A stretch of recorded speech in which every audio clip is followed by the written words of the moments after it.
All right, Brickmaniacs, it's time for another episode of Brickmania TV.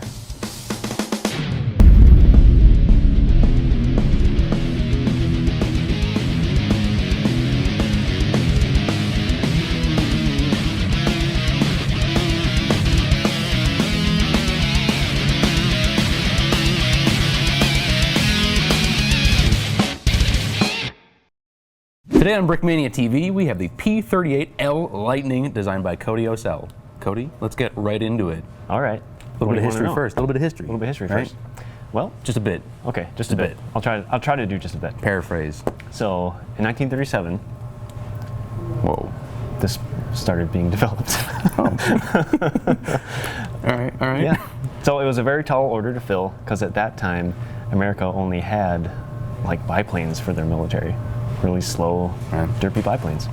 And they were noticing what Japan was doing in the Pacific with their their Zero airplane. And we realized that we needed something to compete with that. So the order was to have something that could go 100 miles an hour faster than anything else developed. And this was the answer. Twin engine, twin tail Lightning. And 100 miles an hour faster. Yeah, its top speed was 414 miles an hour. So that was fast at the time, but once we entered the war, other countries had come up with things that could relatively compete with that. And even I think the P-51 surpassed it eventually. So it has two V12 Allison engines in it with turbo superchargers. Turbo superchargers. Yep. Wow. And that must be very fast. Yeah. The Royal Air Force placed an order for Lightnings before we'd entered the war, and they ordered them without superchargers, and they were displeased with its performance. Big so mistake. They canceled the order. There we go. It's like, well, should have gotten the turbo supercharger. Should have gotten the turbo supercharger. You would have better performance out of it. So pilots loved it. They said it was like flying a Cadillac, and it packed a punch. It was. People say it's the most deadly aircraft in the sky at the time. It could carry a heck of a payload. Two 2,000-pound bombs on the inner hard points, and then under the wings, farther out on the wings, it could have a Christmas tree, rocket pods, and could carry 500-pound bombs under each wing also. And 20-millimeter cannon in the nose, surrounded by four 50-caliber machine guns, packs a punch. So how would this thing function in the actual battlefield? It was developed as an interceptor aircraft to intercept Japanese Zeros, and it did that well. Yeah. And then transition more into a bombing role? Yeah, I mean, it wasn't initially developed for that, but then the military wanted it. So it could do anything. Cool. Pack a punch, it could take a beating. This particular model that you designed. Yes, this particular model. Based on something. Yep. Roughly based on something. Yes, it has a very specific likeness. Yeah. Charles McDonald, Colonel Charles McDonald, was a very famous ace in the Pacific. He was the third highest scoring ace in the Pacific. Highest of all the Lightnings, I think. Highest of all the Lightnings. Cool. Maybe 7th overall on both fronts, East and West front. That's where he ranks as an ace. And his squadron was 100. And the name of his airplane was Putt Putt Maru. Putt Putt Maru. We put a bit of a Lego spin on it. Awesome brick pun. Stud Lagoo. Yeah. I like it. I don't know if anyone else likes it. It's a sticker if you don't like it. If you don't like it, don't put it on there. Yeah. So overall he had 27 kills. Yeah. So we have 24 on there because this is mid-war. It's not. Right. It's not the end of the war. Not the end of the war. His plane had been repainted several different times. Sure. So this is one of those paint schemes. Cool, yeah, I guess moving on into the kit itself, we have a sticker pack that goes with it. Yep. You can see a combination of stickers on this and printing. Stickers and printing. I guess stickers here on the front here. Sticker for the stars and bars. Yep. On the tail here, you have stickers as well. This is also a sticker. This is printed actually. Yep. And then all the fuel ports on the top are printed as well. And also on the drop tanks. Yeah. We got a couple more of those. Yep, stickers on the drop tanks. No, anyway. No, those are printed. Oh, cool. Yeah. And then there's a sticker on the top of the canopy. Yeah. And the canopy actually opens, you open it from, I guess, kind of that hinge point. Okay. So that's kind of represented Theoretical by that. hinge. Yeah. And then just drop right down inside the cockpit. But it does actually open up that way.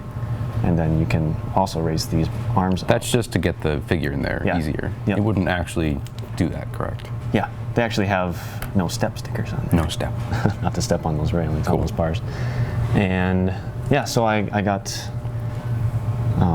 represented machine guns in there. Got the 20 millimeter, and then the 4 50 caliber machine guns kind of nested around it at varying lengths, staggering lengths in there.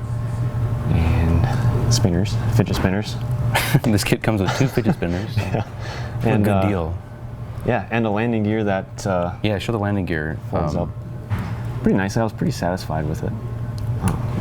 I had to pack in a lot of unnecessary pieces in here just to get counterbalance the weight of it.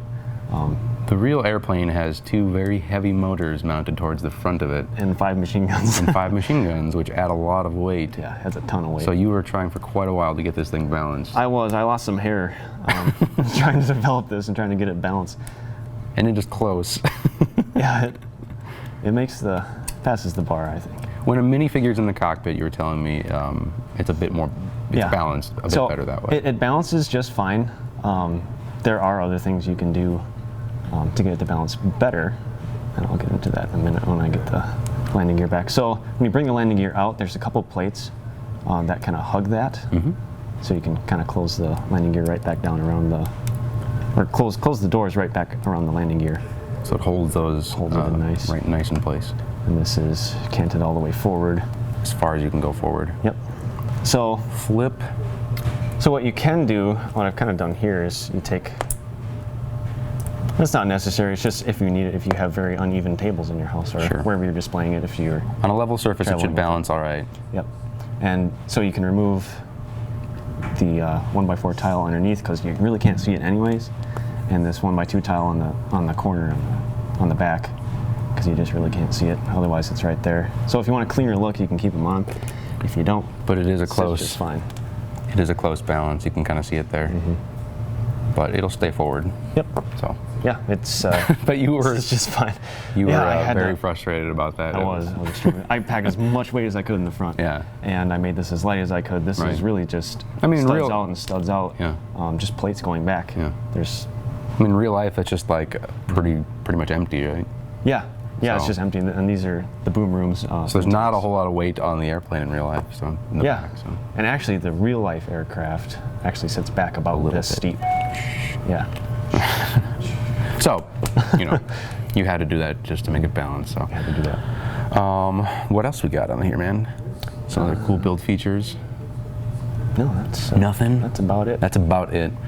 This figure, like most of our other kits, comes with a custom printed minifigure. We've done this guy before on the, which kit was that? The Hellcat. Hellcat, yes. Yep. So he's returning for this kit. Just a standard Brickmania pilot. Lots of cool detail on that. You can call him Charles McDonald if you want to. He kind of looks like him. Kind of. Stubble-faced guy. Cool. Yet another cool kit, an awesome kit. Oh, it is swooshable. Swooshable. Prove, I don't believe you. Oh. Whoa. Get on my head. So it does come with the name plate. Name plate. I forgot to bring it in the video. Oh, darn. All right. I know there have been some questions about that. I believe every kit over $100 will have that little nameplate with the designer and the kit name and the little Brickmania logo. So. Bing. Bing. Right on. Airplane. For more airplane, what? Yeah. For more information on this kit and many other cool kits like it, check out brickmania.com. Thank you very much for watching.